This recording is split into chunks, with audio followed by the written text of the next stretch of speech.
Bienvenue dans cette 8e vidéo de rappel théorique qui porte sur le chapitre 13 du cours d'économie politique partie macroéconomie, soit les politiques macroéconomiques contracycliques.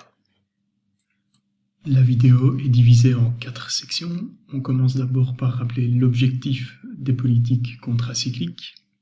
On en présente ensuite deux types. Tout d'abord les politiques monétaires contracycliques et ensuite les politiques budgétaire contracyclique, avant de présenter au point 4 les notions d'écart déflationniste et d'écart inflationniste.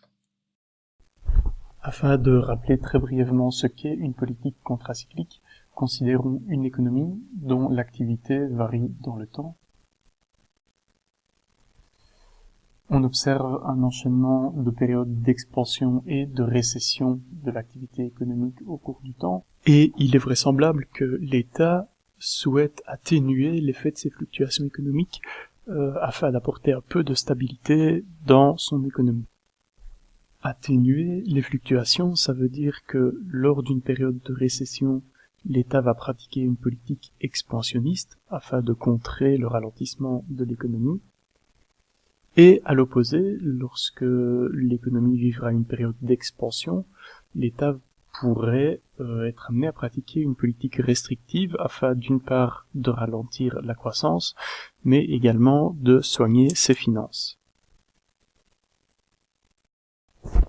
Les politiques contracycliques qui permettent d'atténuer les fluctuations de l'économie sont classées en deux types, les politiques contracycliques monétaires et les politiques contracycliques budgétaires. Les politiques monétaires tout d'abord. Supposons que l'économie soit dans une période de récession et que la décision soit prise d'augmenter la masse monétaire. Pour rappel, cette décision appartient à la Banque centrale. L'augmentation de la masse monétaire générera une diminution, une baisse du taux d'intérêt réel. Pour cela, je vous renvoie au marché de la monnaie. Cette baisse du taux d'intérêt, via différents canaux, l'investissement et la consommation, aura pour conséquence une augmentation de la demande agrégée et de la demande de travail, et donc in fine de la demande globale. Alors, pour rappel, les moyens à disposition de la Banque centrale pour faire varier la masse monétaire en circulation dans l'économie sont les opérations d'open market, la fixation du taux de refinancement des banques commerciales auprès de la Banque centrale, ainsi que la fixation du ratio de réserve obligatoire des banques commerciales. Dans le cas des politiques contracycliques budgétaires, le contrôle de l'activité économique se fait par des variations, soit des dépenses, soit des recettes de l'État. Alors, ces variations, elles peuvent être occasionnées par des stabilisateurs automatiques. Un exemple de stabilisateur automatique classique, c'est les allocations de chômage. Donc si on est dans une période de récession, le taux de chômage augmentera. En absence de stabilisateur automatique, on aurait une diminution du revenu des ménages puisqu'il y aurait plus de personnes au chômage et la demande globale baisserait. Néanmoins, puisqu'il y a des allocations de chômage, on permet aux personnes qui se retrouvent sans emploi de toujours avoir une certaine consommation, ce qui atténue la diminution de la demande globale. À côté des stabilisateurs automatiques, on retrouve les politiques discrétionnaires qui là sont en fait des choix faits par le gouvernement qui sont adaptés à différentes circonstances. Indépendamment qu'il s'agisse de stabilisateurs automatiques ou de politiques discrétionnaires, on peut classer les politiques budgétaires contracycliques en deux catégories, celles qui sont basées sur les dépenses tout d'abord. L'État peut faire varier les dépenses gouvernementales, delta G. Cette variation sera multipliée par un facteur 1 sur 1 moins C qu'on appelle le multiplicateur, afin de donner au final une variation du niveau de production d'équilibre. Attention toutefois à l'effet d'éviction. Si l'État, pour augmenter ses dépenses gouvernementales, a recours à l'endettement, donc que l'État emprunte pour augmenter ses dépenses, le taux d'intérêt réel augmentera, ce qui aura un impact sur l'investissement privé réalisé typiquement par les entreprises, qui lui diminuera, puisque si le taux d'intérêt réel augmente, l'investissement diminue. L'effet d'éviction, de façon très synthétique, c'est donc le fait que le gouvernement, en augmentant ses dépenses publiques, empêche certains investissements privés. À côté des politiques basées sur les dépenses, on retrouve les politiques basées sur les impôts, sur les recettes.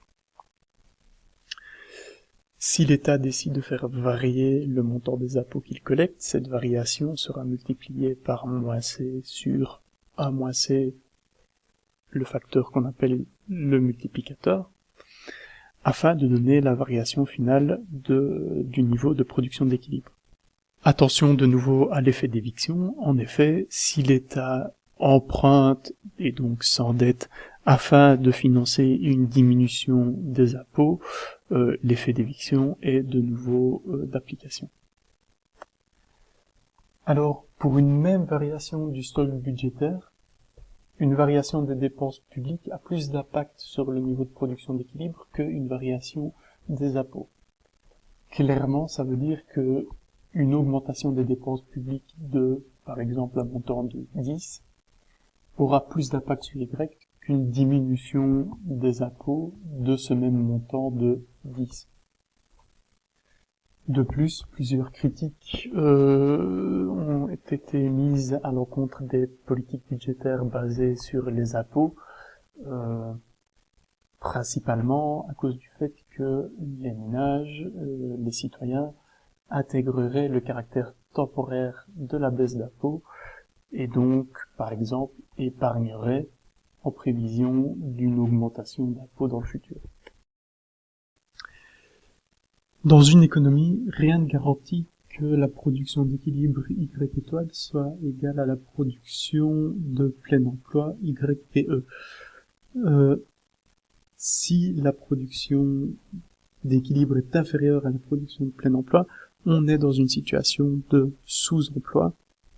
Dans ce cas, pour atteindre le niveau de plein emploi, il faudra augmenter la production d'un montant égal au multiplicateur fois l'écart déflationniste. La situation peut s'analyser graphiquement.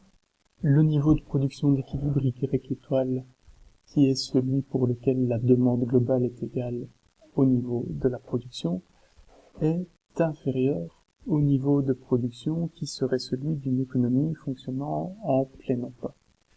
La différence entre le niveau de la production au plein emploi et la demande globale à ce niveau de plein emploi est appelé l'écart déflationniste, et c'est de ce montant qu'il va falloir augmenter la demande globale afin de ramener l'économie à son niveau de plein emploi. La situation inverse peut également se présenter. Dans ce cas-là, le niveau de production d'équilibre serait supérieur au niveau de production de plein emploi. Et afin d'atteindre ce niveau de production de plein emploi, il faudrait diminuer la production d'un montant égal à l'écart inflationniste multiplié par le facteur qu'on appelle le multiplicateur. Graphiquement, on retrouve le niveau de production Y étoile, qui est cette fois-ci supérieur au niveau de production de plein emploi. À ce niveau de production de plein emploi, on peut déterminer l'écart inflationniste, cette fois-ci, duquel il faudra diminuer la demande globale afin de ramener l'économie à son niveau de plein emploi. Voilà qui conclut cette dernière vidéo de rappel théorique.